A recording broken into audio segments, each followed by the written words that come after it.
मी 5:30ची माझी ट्रेन धावत पळत पकडली आणि मला साईड अप्पर क्लास मिळाला होता गाईज. खूप आवडतो मला ही सीट खूप आवडते. म्हणजे तुमचं सेपरेट कंपार्टमेंट असल्याचा फील येतो एक प्रकारचा इथे. आणि मला ॲक्च्युली ह्यावेळेला 3E म्हणजे 3AC इकॉनॉमी क्लास मिळाला तिकीट. आणि it was just like 3AC. थोडंसं फक्त कंजेस्टेड होत्या सीट्स, पण दॅट्स इट. बाकी सगळी सुविधा 3ACचीच होती आणि मजा येत होती गाईज. हे बघा आपल्याला दिसतंय इथे खायला प्यायला येते काय काय काय काय. बघूयात आता. मी लखनौला इथे फूड पण ऑर्डर केलंय, ते खाणारे आणि झोपणारे आता. नेक्स्ट डे मॉर्निंग मी दिल्लीची सफर करायला बाहेर पडले. हे दिल्लीचं प्रसिद्ध कनॉट प्लेस आहे. आता आपण न्यू पार्लमेंट बिल्डिंग बघायला चाललो इथून. मी मगाशी म्हटलं त्याप्रमाणे आपण न्यू पार्लमेंट बिल्डिंगकडे आलेलो आहोत गाईज. ह्याचं उद्घाटन 28 मे 2023 रोजी करण्यात आलं होतं. सो बेसिकली 1927 मध्ये आपलं जे जुनं संसद भवन बांधलं गेलं होतं त्याच्या मर्यादा दूर करण्यासाठी आणि भारताच्या वाढत्या संसदीय गरजांसाठी ह्याची निर्मिती करण्यात आली आहे. इथून पुढे इंडिया गेटकडे जाताना आम्हाला काही हेडक्वार्टर्स लागली. हे रेल भवन आहे. आपल्या डावीकडे आता मला वायुसेनेचं मुख्यालय दिसते. इथे वायुसेनेचे हेडक्वार्टर्स आहे हे.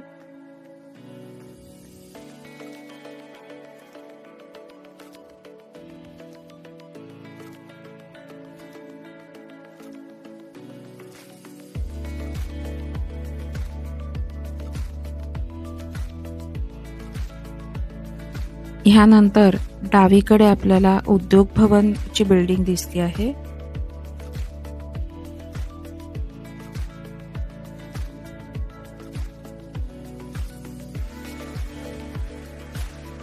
इथून पुढे आपल्याला निर्माण भवनची बिल्डिंग दिसते.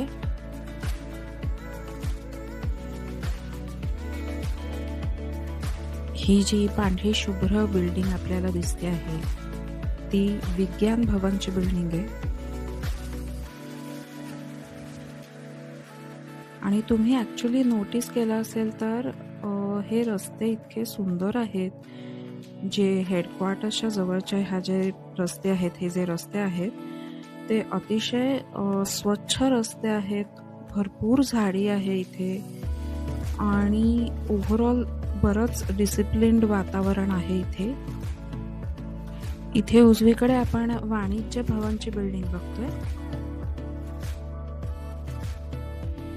हे राष्ट्रपती भवन आहे आणि इथून पुढे जो आपल्याला दिसतोय तो आहे कर्तव्य पथ. सो राष्ट्रपती भवनापासून सुरू होऊन इंडिया गेटला जाऊन संपतो.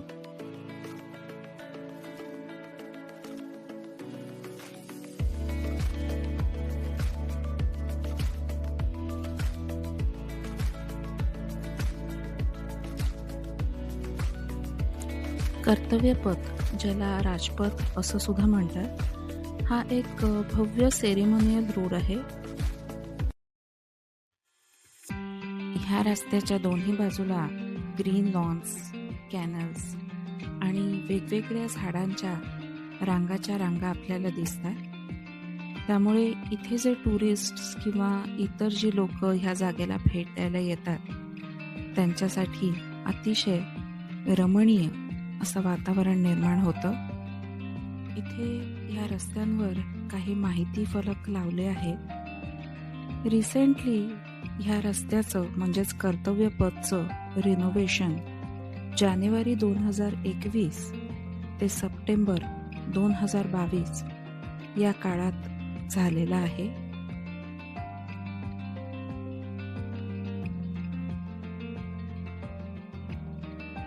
हा भाग 13 फेब्रुवारी 1931ला जेव्हा आपला देश गुलामीत होता तेव्हा सेंट्रल विस्ता या नावाने आपल्या देशाला मिळाला होता. त्यानंतर आत्ता रिसेंटली ह्यात खूप सारे बदल करण्यात आले.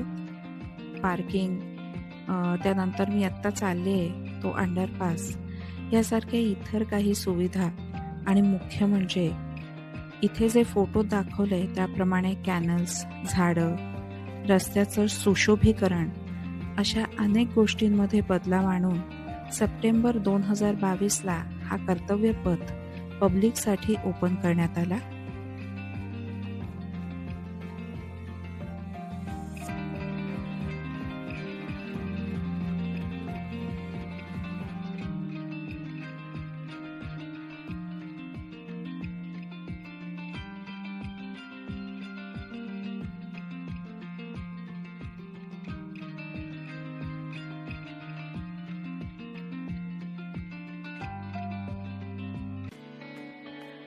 अंडरपासमधनं बाहेर येऊन आपण परत कर्तव्यपथ या रोडला लागतो. हे स्थळ राष्ट्रीय कार्यक्रमांसाठी एक सेंट्रल प्लेस आहे, ज्यामध्ये रिपब्लिक डेच्या परेडचा पण समावेश होतो. या परेडमध्ये भारतीय लष्करी सामर्थ्य, सांस्कृतिक वैविध्य आणि यश हे प्रदर्शित केलं जातं.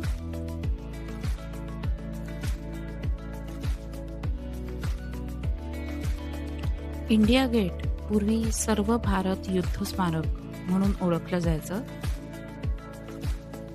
हे स्मारक पहिल्या महायुद्धात 1914 ते 1921च्या दरम्यान फ्रान्स, फ्लँडर्स, मेसोपोटॅमिया, पर्शिया, पूर्व आफ्रिका, गॅलिपोली आणि तिसऱ्या अँग्लो अफगाण वॉरमध्ये मरण पावलेल्या भारतीय सेनेतील 74,187 सैनिकांच्या स्मरणार्थ उभारलेला आहे. सुमारे 13,300 सेवानिवृत्त सैनिकांची नावं, ज्यात काही ब्रिटिश सैनिक आणि अधिकाऱ्यांची देखील नावं आहेत, ती या गेटवर कोरलेली आहेत. एडविन ल्युटन्स यांनी डिझाईन केलेलं हे स्मारक प्राचीन रोमन विजयस्तंभाच्या प्रेरणेवर आधारित आहे.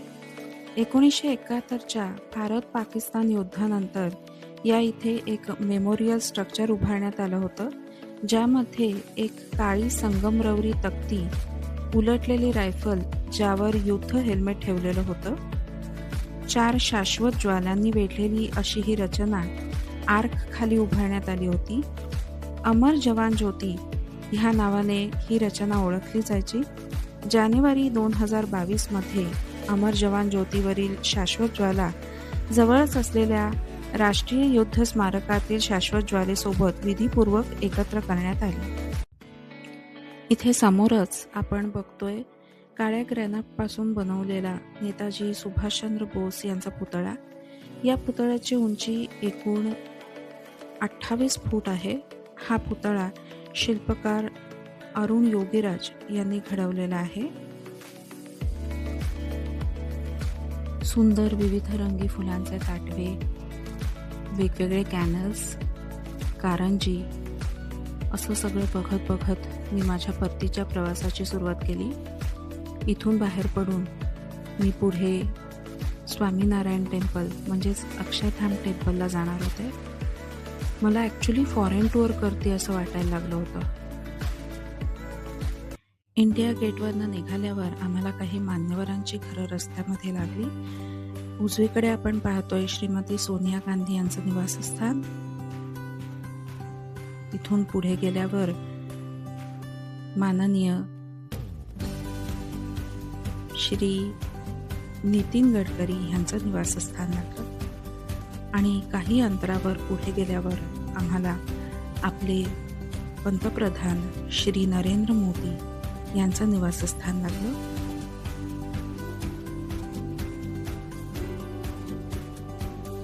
इथे काही स्टेट गेस्ट हाऊसेस बघितले आम्ही. हे हैदराबाद हाऊस आहे. ही संपूर्ण बिल्डिंग महाराष्ट्र सदनची आहे.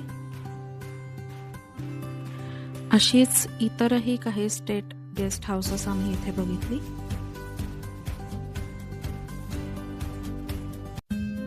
मला खरं तर दिल्ली एकाच भागात अकोमोडेट करायचं होतं, पण ते तसं संभाव झालं नाही. सो भेटूयात नेक्स्ट पार्टमध्ये.